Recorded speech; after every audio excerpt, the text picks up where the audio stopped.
Hello and welcome. Today I would like to introduce to you our flagship DJ software, Lambo Tunes. As you can see, we've gone for a bold, intuitive design, so hopefully the only hurdles you will have to overcome will be your ability to mix music. So we have our app. What do we need now? Yes, some music.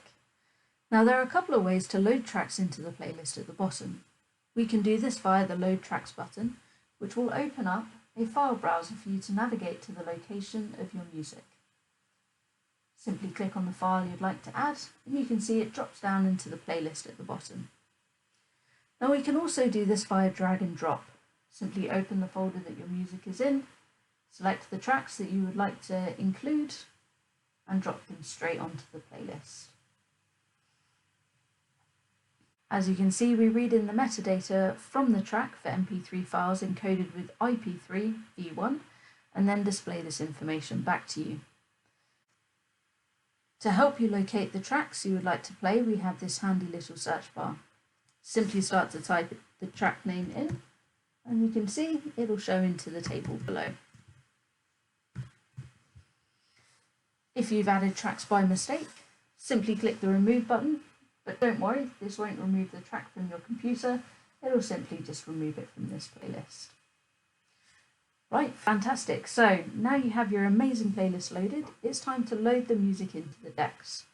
We can do this by clicking on the arrows in column A and B. To load to track A, simply click on the button in column A, and to load into track B, click on the button in column B.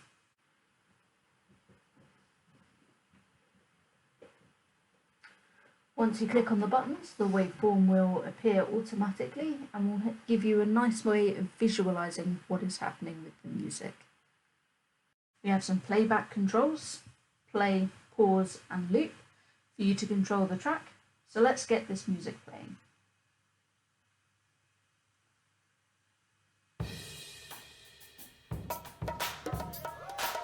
Now, it's not enough to simply play these tracks alongside each other. You need to be able to adjust the speed. We can do this via the turntables. Simply move the markers up and down to speed up and slow down the track.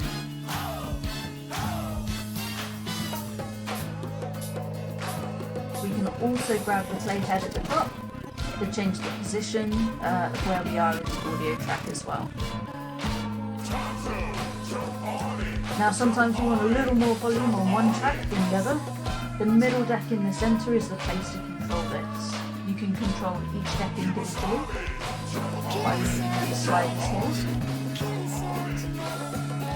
Or we've got a handy little crossfade. So the crossfade increases the volume of one track while decreasing the volume of the other, giving us this nice fade effect. Each of the buttons can also be clicked to either mute the music, make it louder, or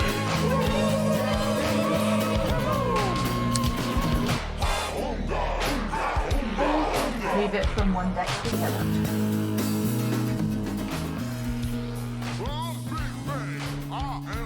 Now, to get into the nitty-gritty, we've included a series of audio filters. We have a high-pass filter.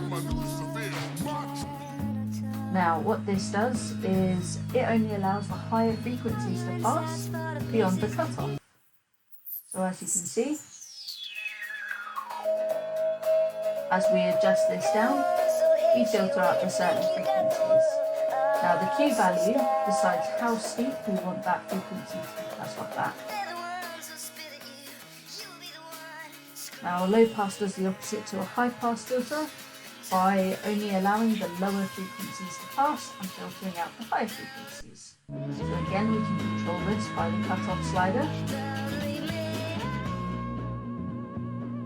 And we can use the Q value to adjust this. And last but not least, we've also got a band pass. The band pass adjusts the frequencies within the range of the cutoff value. And the Q factor also determines how strict we are with this cutoff.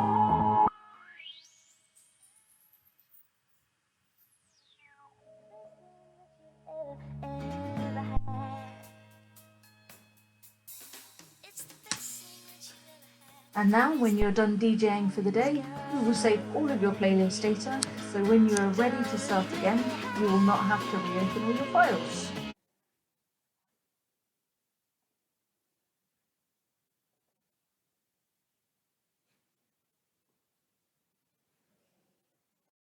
This has been a very quick tour.